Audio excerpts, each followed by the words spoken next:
Tudo bem contigo? Professor Leandro Nascimento na área. Hoje faremos diversas questões de radiciação. Então é importante que você tenha o seu material sempre contigo, aí, lápis, borracha, caneta. Eu tenho certeza que isso vai te ajudar a compreender os processos matemáticos que estão associados à ideia que trazemos hoje aqui, tá certo? Acompanha comigo aí na tela. Bom, em uma região quadrada da praça do meu bairro, foi aplicada a grama sintética. A placa da obra informa que a área do gramado é de 16 metros quadrados. Então temos a figurinha aí da região da praça. Ela possui 16 metros quadrados. E será que apenas com essa informação nós conseguimos calcular o valor do lado desse gramado? Então nós temos uma área de região quadrada e eu quero saber qual o valor desse lado. A chave aqui, com certeza, Alice, é exatamente isso. É, através da área desse quadrado, obtermos o valor desse lado. Lembrando que a área do quadrado é L ao quadrado. Então, eu posso igualar L ao quadrado com 16, né, que é o valor dessa área. E com isso, calcular a raiz quadrada de 16. Bom, a raiz quadrada de 16, vamos fazer o processo da fatoração. No processo da fatoração, eu tenho que decompor em números primos. Então, o primeiro número primo possível aqui é o 2. Será que dá para dividir o 16 pelo 2? Sim, dá 8, né? Então, eu coloco o 8 aqui. E agora, eu posso manter o 2 ou eu tenho que trocar o número primo? Vamos manter o 2. 8 dividido por 2 dá 4. E aí eu mantenho esse 2 novamente, porque o 4 continua sendo par. 4 dividido por 2 dá 2. E agora, obviamente, é o 2. E aqui então deu 1. Então aqui ó, eu vou marcar quantos pares eu tenho de um mesmo número primo. Marquei, aqui eu tenho um par. Qual é o efeito que isso causa? Eu vou gerar um 2 fora do radical.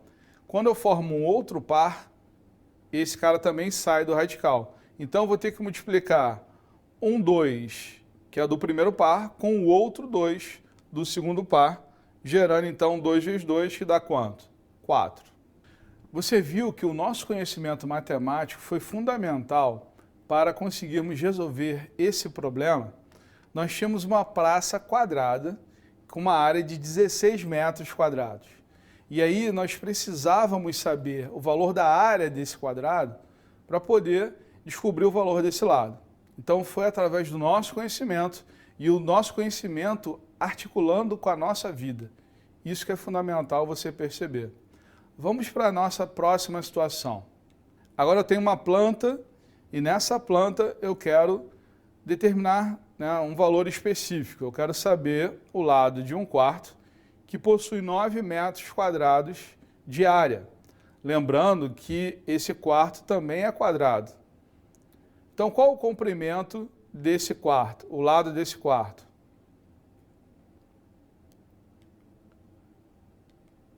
Então, aqui, ó, a área ela é L ao quadrado. E aí eu vou, claro, igualar novamente, igual nós fizemos nos raciocínios anteriores. Eu vou igualar o L ao quadrado ao 9 metros quadrados.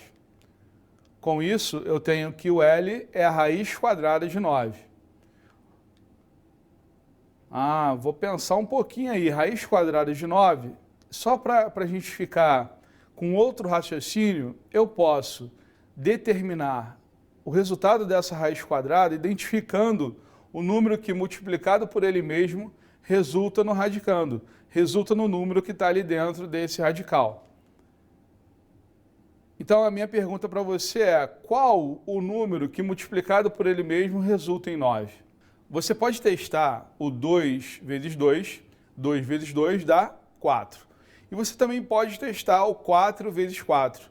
4 vezes 4 é igual a 16. Então, olha só, você tem 4 e 16. Não chegou no número que você precisa. Então, obviamente, esse cara está entre 2 e 4. Vamos fazer a conta agora? Nós temos aqui novamente a nossa situação. E aí você quer a raiz quadrada de 9. Pelo processo que eu te mostrei anteriormente, se ele está entre 2 e 4, esse cara tem que ser o 3. 3 vezes 3, 9. Mas eu vou fatorar também aqui para você ter certeza disso. 9, ele pode ser dividido por 3, e aí dá 3. Repito 3, e aí eu encontro 1. Gerando, então, um par, e esse par sai do radical, porque a gente está falando de raiz quadrada. Então, esse lado do quarto, ele vale 3 metros de comprimento. Você viu várias situações que você teve que utilizar a área do quadrado para obter o valor do lado. Com isso, nós resultamos, né, numa raiz quadrada, e essa raiz quadrada nós usamos alguns processos. Quais foram eles? Nós fizemos pelo processo da fatoração e também fizemos através da multiplicação do mesmo número, resultando então no radicando. Vamos ver o próximo exemplo, e esse próximo exemplo ele pode trazer para nós um novo desafio, porque é sempre assim que eu encaro e você também deve encarar.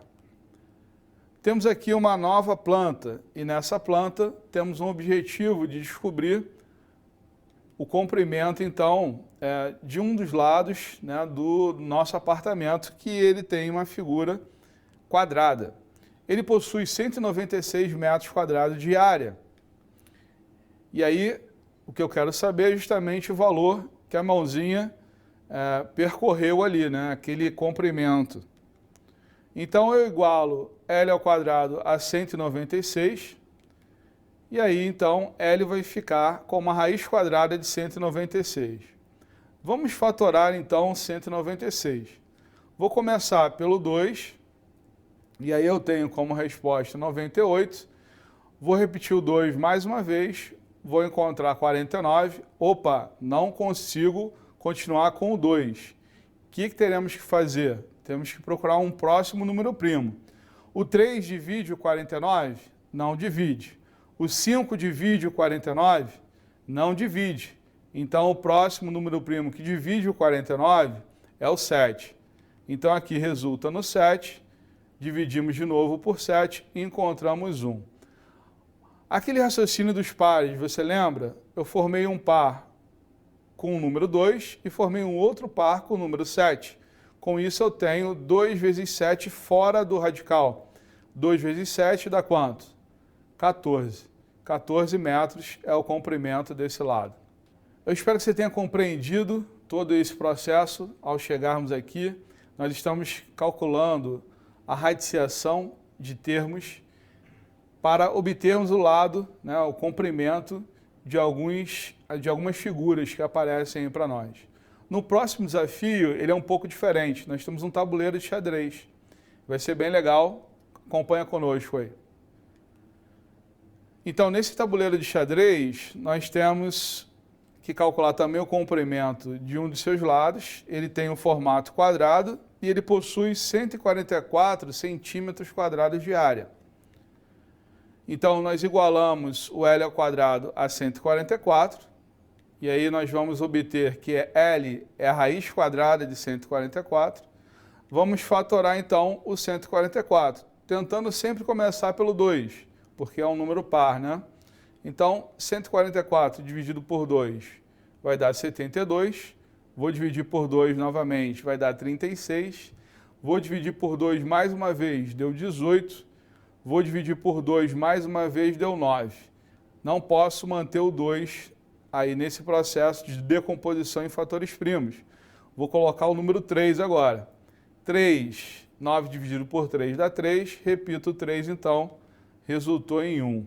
Quantos pares eu formei? Eu formei 3 pares, com o número 2, outro com o número 2 e um com o número 3. Então aqui, ó, o meu resultado vai ser 2 vezes 2 vezes 3, que vai dar 12 centímetros.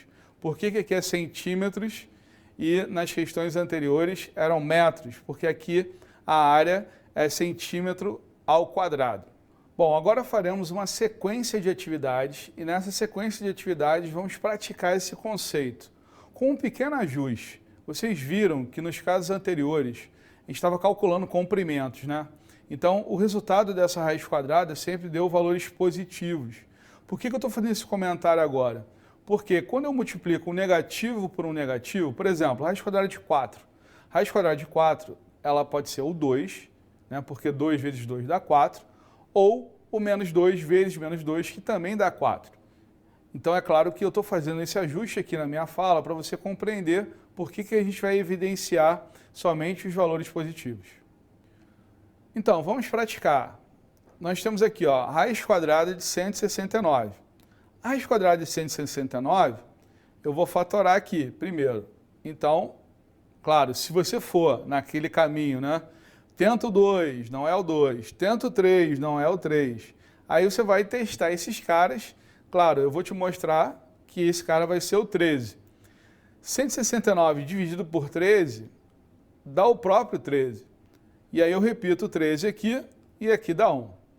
Raiz quadrada, então, de 169 é a raiz quadrada de 13 ao quadrado. Por isso que eu fiz aquela fala anterior, porque esse cara pode ter como resultado também um valor negativo, que nós não consideramos aqui, porque a gente estava fazendo justamente o cálculo de comprimentos. Então aqui vamos considerar da mesma forma somente o valor 13. Vamos para o próximo exemplo? No próximo exemplo, temos a raiz quadrada de 289. E aí, da mesma forma, vamos fatorar aqui o 289, ele dá por 17, que resulta no próprio 17, e aí ficou fácil, que é só repetir esse cara e encontrar o 1.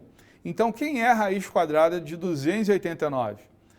É a raiz quadrada de 17 ao quadrado, que aqui a gente vai considerar somente o valor positivo, que é igual a 17. No próximo exemplo, nós temos a raiz quadrada de 36. Vamos fatorar, então, esse 36. Por 2 vai dar 18, por 2 vai dar 9. E aí eu não posso repetir o 2 aqui, vou manter o 3. Vai dar 3, e aí repito o 3 que dá 1. Então, nós temos aqui que a raiz quadrada de 36, ela é a raiz quadrada de 2 ao quadrado vezes 3 ao quadrado. E isso vai resultar em 2 vezes 3, que dá quanto? 6. Agora, pensa no seguinte, pensa na raiz quadrada de menos 36. Isso aqui a gente tem uma limitação no conjunto dos números inteiros. Por quê? Porque quando eu multiplico 6 vezes 6, eu tenho mais 36. Então, aqui eu estou considerando uma multiplicação de números inteiros positivos. Mas quando eu faço essa mesma multiplicação com os negativos, eu também encontro um cara positivo. Por que eu estou chamando atenção nesse exemplo? É que eu não vou conseguir determinar a raiz quadrada de radicandos com valores negativos, trabalhando somente com o conjunto dos números inteiros. O que vai acontecer então? Por isso que eu voltei aqui para te explicar, olhando para você. Você não vai conseguir fazer isso no 7º ano, por isso que eu estou chamando essa atenção. Você vai fazer isso no 3º ano, porque você vai ver um outro conjunto numérico bem especial que vai te ajudar a resolver essa questão. Eu voltei aqui para olhar nos seus olhos e falar o seguinte: você é capaz de resolver isso e será muito capaz de resolver isso lá no ensino médio, quando você tiver um outro conjunto numérico que te ajude a resolver essa questão. Por enquanto, quando nós encontrarmos radicais de índice par e os radicandos forem negativos, você vai ter essa limitação com relação ao conjunto dos números inteiros. Eu espero que você tenha gostado demais da aula de hoje, que eu me amarrei, estar aqui contigo, olhar nos seus olhos e resolver com você essas questões. Um forte abraço, assista os outros vídeos aqui do nosso Rio Educa na TV. Valeu, até a próxima.